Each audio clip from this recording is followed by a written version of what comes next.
നമസ്കാരം. വേലി ചാടുന്ന പശുവിന് കോല് കൊണ്ടാ മരണമെന്ന് ഒരു പഴമൊഴിയുണ്ട്. ഇപ്പോൾ അത് ഭയങ്കര കറക്റ്റായിട്ട് വന്നിരിക്കുക.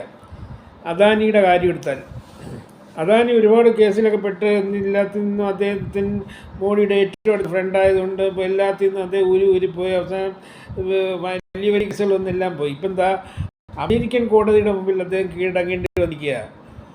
അമേരിക്കൻ കോടതിയുടെ മുമ്പിൽ കീഴടങ്ങേണ്ടി വന്നിരിക്കുക. അമേരിക്കൻ കോടതി അദ്ദേഹത്തിൻ്റെ കൂടെയുള്ള പങ്കാളികളുടെയും പേരിൽ ക്രിമിനൽ കേസാണ് എടുത്തിരിക്കുന്നത്. എന്തിനെന്നറിയാം? ചീറ്റിംഗ്. ഇതേ ഏത് രാജ്യത്ത് പോയാലും ചീറ്റിങ്ങാണ്.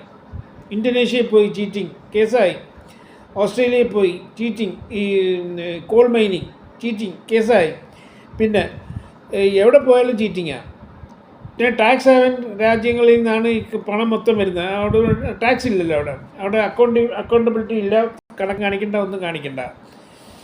ഇപ്പം എന്താ മോഡിയുടെ കൂട്ടുകാരൻ ട്രംപ് വന്നു കഴിഞ്ഞാൽ പിന്നെ മോഡിയുടെ കൂട്ടുകാരൊന്നും ആരും ചെയ്യത്തില്ല.